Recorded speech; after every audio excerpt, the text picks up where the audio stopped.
بسم الله الرحمن الرحيم.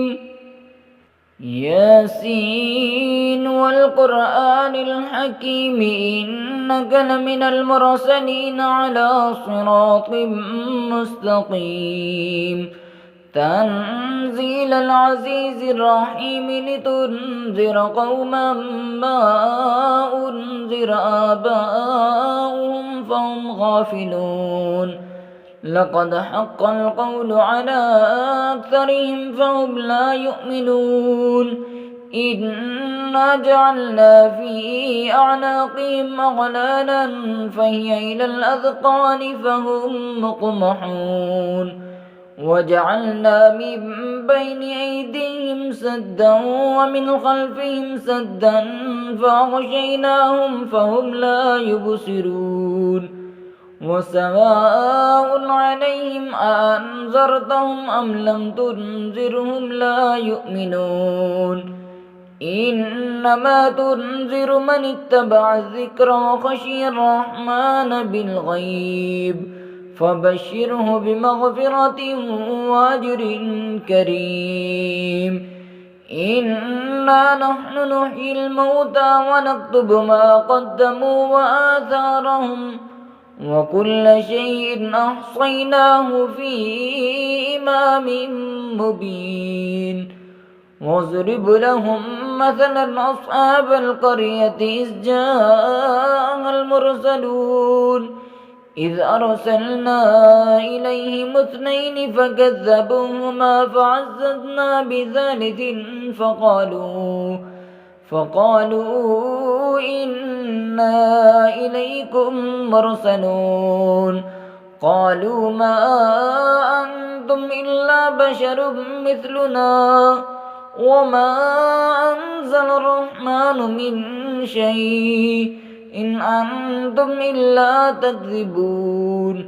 قالوا ربنا يعلم إنا إليكم لمرسلون وما علينا إلا البلاغ المبين.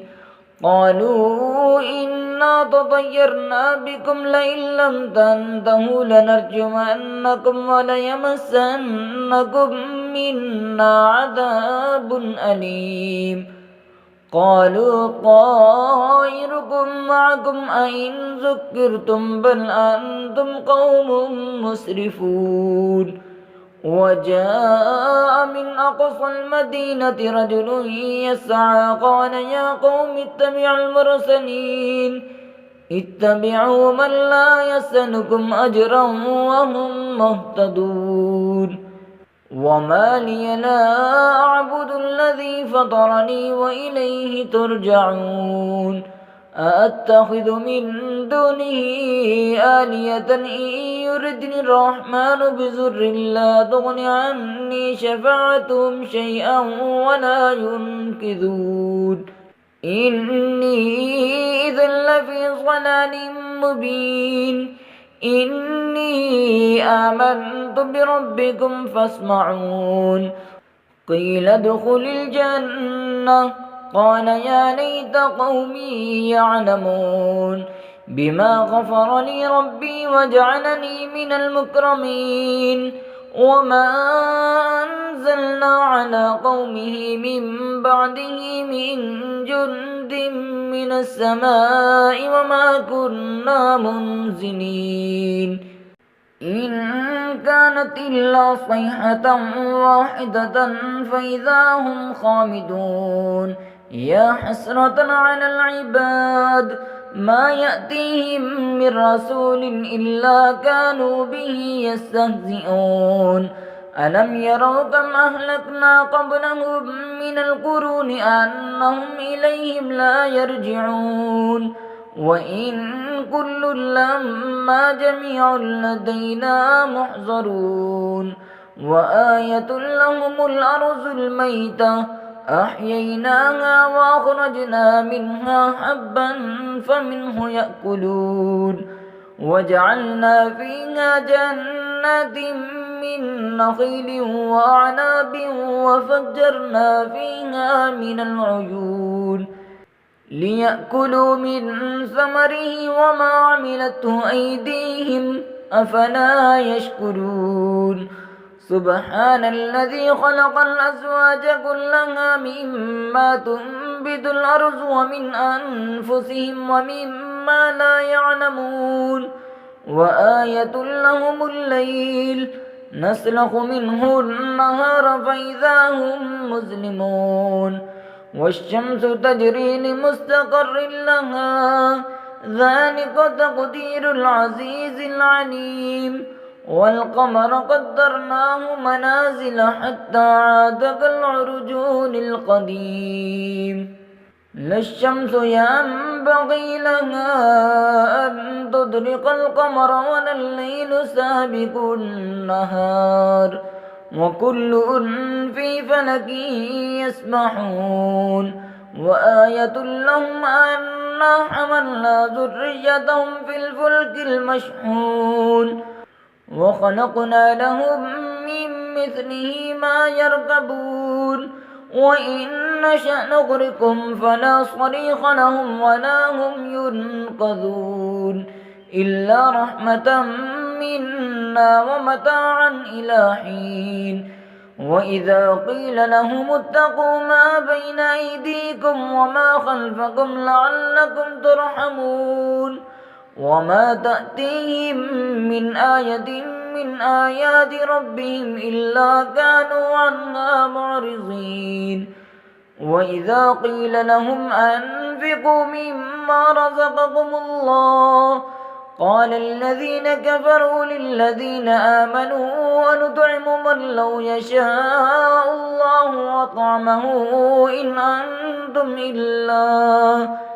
إن أنتم إلا في ضلال مبين ويقولون متى هذا الوعد إن كنتم صادقين ما ينظرون إلا صيحة واحدة تأخذهم وهم يقسمون فلا يستطيعون توصية ولا إلى أهلهم يرجعون ونفخ في الصور فإذا هم من الأجداث إلى ربهم ينسلون قالوا يا ويلنا من بعثنا من مرقدنا هذا ما وعد الرحمن وصدق المرسلون إن كانت إلا صيحة واحدة فإذا هم جميع لدينا محضرون فاليوم لا تظلم نفس شيئا ولا تجزون إلا ما كنتم تعملون إن أصحاب الجنة اليوم في شغل فاكهون هم وأزواجهم في ظلال على الأرائك متكئون لهم فيها فاكهة ولهم ما يدعون سلام قولا من رب رحيم وامتازوا اليوم أيها المجرمون ألم أعهد إليكم يا بني آدم ألا تعبدوا الشيطان إنه لكم عدو مبين وأن اعبدوني هذا صراط مستقيم ولقد أضل منكم جبلا كثيرا أفلم تكونوا تعقلون هذه جهنم التي كنتم توعدون اصلوها اليوم بما كنتم تكفرون اليوم نختم على أفواههم وتكلمنا أيديهم وتشهد أرجلهم بما كانوا يكسبون ولو نشاء لطمسنا على أعينهم فاستبقوا الصراط فأنى يبصرون ولو نشاء لمسخناهم على مكانتهم فما استطاعوا مضيا ولا يرجعون ومن نعمره ننكسه في الخلق أفلا يعقلون وما علمناه الشعر وما ينبغي له إن هو إلا ذكر وقرآن مبين لينذر من كان حيا ويحق القول على الكافرين أولم يروا أنا خلقنا لهم مما عملت أيدينا أنعاما فهم لها مالكون وذللناها لهم فمنها ركوبهم ومنها يأكلون ولهم فيها منافع ومشارب أفلا يشكرون واتخذوا من دون الله آلية لعلهم ينصرون لا يستطيعون نصرهم وهم لهم جند محضرون فلا يحزنك قولهم إنا نعلم ما يسرون وما يعلنون أولم ير الإنسان أنا خلقناه من نطفة فإذا هو خصيم مبين وضرب لنا مثلا ونسي خلقه قال من يحيي العظام وهي رميم قل يحييها الذي أنشأها أول مرة وهو بكل خلق عليم الذي جعل لكم من الشجر الأخضر نارا فإذا أنتم منه توقدون أوليس الذي خلق السماوات والأرض بقادر على أن يخلق مثلهم بلى وهو الخلاق العليم إنما أمره إذا أراد شيئا أن يقول له كن فيكون فسبحان الذي بيده ملكوت كل شيء وإليه ترجعون